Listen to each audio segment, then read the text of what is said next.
Il y en a marre. Il y en a marre parce que partout autour de moi, je vois des gens qui ont peur de parler, de pratiquer une langue étrangère, qui ont peur de se lancer. Pourtant, ils y ont passé du temps, de l'effort, de l'énergie. Elles ont mis tout ce qu'elles avaient pour apprendre cette nouvelle langue. Et j'en ai marre parce qu'elles sont bloquées complètement. Et la plupart du temps, elles sont bloquées. Pourquoi? Parce qu'elles ont peur d'avoir une mauvaise prononciation. Moi, ça a été mon cas pendant longtemps. Quand on apprend une langue, on a peur d'être critiqué par les natifs. On a peur qu'ils se moquent de notre prononciation parce que, comme tu le sais certainement, la prononciation, c'est une des choses les plus difficiles à avoir en langue. C'est une des choses les plus compliquées parce que ça demande vraiment de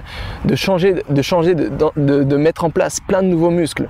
C'est un peu comme la musculation, tu dois développer de nouveaux muscles, de nouveaux réflexes linguistiques. C'est pour ça que la prononciation, c'est un des trucs les plus difficiles et moi, c'est une des choses où j'ai le plus de difficultés en langue. Et c'est pourquoi, ça tombe bien, dans cette nouvelle vidéo, je voudrais te donner 3 astuces qui te permettront d'améliorer ta prononciation en langue dès maintenant. Et du coup, peut-être d'éviter les blocages et d'enfin pratiquer la langue que tu as mis des années, ou voire des mois, je ne sais pas combien de temps, la langue que tu es en train d'apprendre en ce moment ou la langue que tu voudrais apprendre dans un futur très proche. Alors moi, la prononciation, c'est un truc qui m'a toujours un peu bloqué. Je me rappelle, moi, c'était, même si en russe, j'ai réussi à développer une très bonne prononciation parce que le russe, je le parle presque au quotidien. Et là, tu vois, en ce moment, je suis même en Ukraine, donc je le parle encore au quotidien. Mais le problème, par exemple, avec l'anglais. L'anglais, j'ai toujours eu un peu peur de pratiquer l'anglais parce que j'ai toujours eu peur qu'on critique mon accent parce que j'ai un accent français en anglais et pour moi l'anglais c'est une langue qui est très très difficile à prononcer, qui est pas du tout naturelle. Alors tu vas me dire pourquoi c'est bizarre François, parce que toi tu parles tant qu'il faut apprendre plein de langues, tu parles plusieurs langues et tout, alors tu nous dis que tu galères avec l'anglais. Et ben oui, parce que l'anglais, je trouve que la prononciation est super compliquée, surtout pour un francophone. C'est pas du tout quelque chose de naturel parce que en français, comme tu le sais certainement, on parle un peu, c'est un peu une langue nasale, on parle un peu du nez, tu vois, comme ça. Alors qu'avec l'anglais, c'est une langue un peu guttural, on parle à partir de la gorge. Et pour moi, c'est pas quelque chose de naturel, c'est quelque chose j'ai des difficultés tout simplement à faire ça. Alors maintenant, ça va mieux parce que je me suis entraîné, j'ai utilisé des techniques, j'ai pratiqué un max, mais pendant longtemps, c'est quelque chose qui m'a beaucoup handicapé. J'avais peur de parler en anglais, pas parce que j'avais un mauvais niveau en anglais, pas parce que j'avais peur de faire des fautes de grammaire, de conjugaison, n'importe quoi, ou de pas utiliser un verbe irrégulier.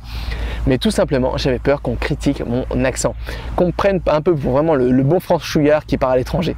J'avais peur de ça. Et ça m'a bloqué pendant longtemps. Mais pourtant, la technique pour vraiment booster sa prononciation, elle n'est pas forcément compliquée. Il faut oublier tout ce qu'on a vu. Je ne sais pas, peut-être que tu as vu pour prononcer, tu as regardé un peu des livres où tu avais par exemple l'alphabet IPA. L'alphabet IPA, c'est l'alphabet pour apprendre à prononcer une langue, mais c'est quelque chose de super compliqué. C'est presque quelque chose qui ressemble un peu à des formules mathématiques. Alors peut-être que tu es tombé sur ça et ça t'a découragé. Ou alors peut-être que tu es tombé sur des trucs super techniques où on te disait qu'il fallait une langue, ça s'appelait avec des termes super compliqués, avec des termes linguaux, gutturaux, etc. Des termes, je ne les connais pas, mais super compliqués et peut-être qui t'ont empêché. Et tu as vu que finalement, pour apprendre à avoir une bonne prononciation en langue, il fallait mettre ta langue, par exemple, coller ta langue au palais, entre tes dents, il fallait positionner ta bouche d'une certaine façon, il fallait faire plein de choses super compliquées. Et toi, peut-être que tu y arrives quand tu es chez toi, mais dès que tu as une conversation à faire, tu es déjà tellement concentré à essayer de trouver les mots dans la langue que tu veux parler, que finalement, tu ne peux pas te concentrer sur essayer de trouver les mots de la langue que tu veux parler. Et en même temps te concentrer sur ta bouche, comment tu positionnes ta langue, etc. Et peut-être à cause de ça, c'est quelque chose qui te fait galérer, du coup peut-être tout simplement tu as abandonné d'avoir une mauvaise prononciation. Et moi ce que j'aimerais te partager, c'est quelque chose à contre-courant parce que j'aimerais te dire que la prononciation, c'est pas la chose la plus importante en langue. Du moment que tu arrives à te faire comprendre, c'est la chose la plus importante. Si tu as ton accent, si t'es français, si tu as un accent français quand tu parles une langue, c'est normal. Ça donne même un peu de charme parce que tu es français, c'est tes racines, tu viens de là. Ou alors, ou alors tu veux parler français, tu as un accent espagnol ou un accent, je sais pas, n'importe quel accent, un accent japonais. C'est pas grave non plus parce que ton accent, ça fait partie de ta personne, ça fait partie de qui tu es. Alors je comprends bien que dans certaines situations, on voudrait gommer son accent. Et c'est pour ça que désormais, je vais te donner 3 techniques qui te permettront un peu de faker un peu le truc, d'avoir une meilleure prononciation, de plus passer sur un natif si c'est vraiment ce que tu veux. Mais encore une fois, je te le dis encore une fois, la prononciation, si tu as un accent dans la langue que tu parles, c'est pas une catastrophe, ça fait partie de toi. Du moment que la personne arrive à comprendre correctement et qu'elle galère pas à tendre l'oreille à chaque fois que tu dis quelque chose, c'est le principal, peu importe ton accent. Voilà, je voulais te dire ça. Et désormais, je voudrais te partager ces 3 techniques. Alors la première technique, c'est la technique que j'appelle la technique mimique. La technique mimique, ça veut dire, comme son nom l'indique, c'est un peu comme faire un peu comme les mimes. C'est-à-dire que dans la langue que tu vas apprendre, tu vas essayer de te définir un personnage. C'est un peu comme un jeu vidéo. tu vas prendre ton personnage, ton caractère. Je sais pas, par exemple, si tu vas apprendre l'anglais, tu pourrais prendre un acteur, une personne que tu aimes. Par exemple, on va dire que tu pourrais prendre Johnny Depp. Et ce que tu vas faire, tu vas t'entourer de cette personne et tu vas essayer d'imiter sa façon de parler. Alors attention, quand on dit parler une langue, 80% du langage ne passe pas par le langage lui-même, mais ça passe par le langage corporel. Alors ça veut dire que si tu veux avoir un bon accent, ça veut dire que tu dois aussi avoir le langage corporel qui est propre à la langue que tu souhaites apprendre. Et c'est pourquoi que c'est très intéressant de prendre un personnage et de l'imiter, de parler comme lui, de voir un peu les gestes qu'il fait, de voir un peu surtout d'imiter, de regarder un peu sa bouche, voir comment il positionne sa bouche, positionne sa langue, quelles sont ses mimiques faciales, comment il s'exprime à travers sa langue, quelle personne il est vraiment à travers la langue qu'il parle. Essaye de vraiment repérer ça, essaye d'imiter ça le plus possible. La deuxième technique, c'est la technique du shadowing. Shadowing, c'est une technique qui a été inventée par Alexandre, j'ai perdu son nom de famille, Alexandre qui est un Alexander, bref, j'ai plus son nom de famille, qui est un très grand polyglotte qui vit à Singapour et qui a aussi un très très bon niveau en prononciation en langue. Et lui, sa méthode de shadowing, ça veut dire tout simplement, quand tu vas apprendre une langue, surtout ça c'est vrai, quand tu veux, par exemple, une des meilleures méthodes pour apprendre une langue, c'est par exemple d'écouter des podcasts et de lire en même temps le texte. Et bien ce que tu fais, le shadowing, c'est tout simplement, tu vas lire en même temps que la personne et tu vas essayer d'imiter vraiment comme un peu l'ombre, tu vas être un peu l'ombre de la personne qui narre le podcast ou l'histoire que tu es en train d'écouter. Et comme ça, tout simplement, d'une manière totalement naturelle, un peu comme tu l'as fait en étant enfant, parce que quand tu étais enfant, tu as imité un peu tes parents, par exemple ta mère quand tu étais dans le ventre de ta mère, ou ton père, ta famille, ton entourage, etc. Et bien là, exactement, tu vas faire la même chose, tu vas essayer d'imiter l'intonation, la façon dont parle la personne, et comme ça, d'une manière naturelle, en pratiquant un peu cette technique un peu chaque jour, et bien tu pourras acquérir très rapidement une très bonne prononciation en langue.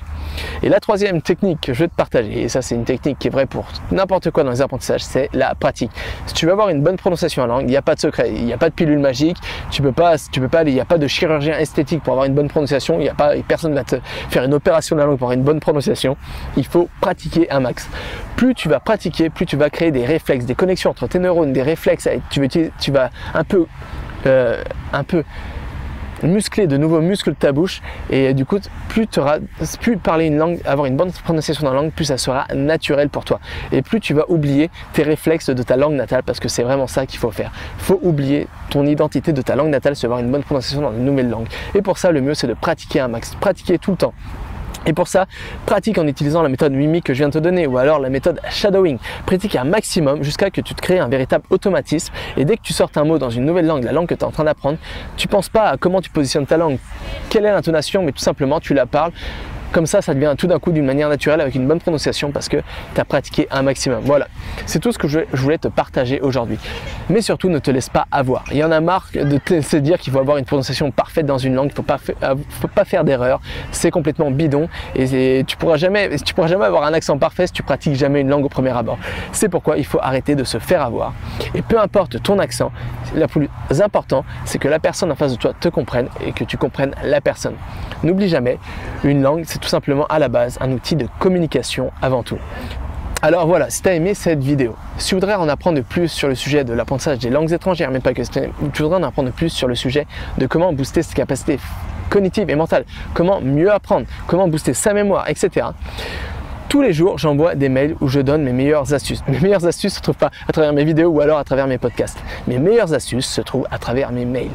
Alors, si tu ne fais pas déjà partie de la team du club des super apprenants et que tu aimerais avoir accès à toutes mes meilleures astuces directement dans ta boîte mail, pour ça, il n'y a rien de compliqué. Il te suffit, c'est gratuit, il te suffit de cliquer sur le lien se trouve en bas dans la description de cette vidéo, de donner ton adresse mail et comme ça, par magie, tu feras enfin partie du club des super apprenants et on va échanger justement où je te donnerai mes meilleures techniques, les meilleurs conseils pour vraiment booster et que tu puisses atteindre tes objectifs d'apprentissage le plus sereinement possible.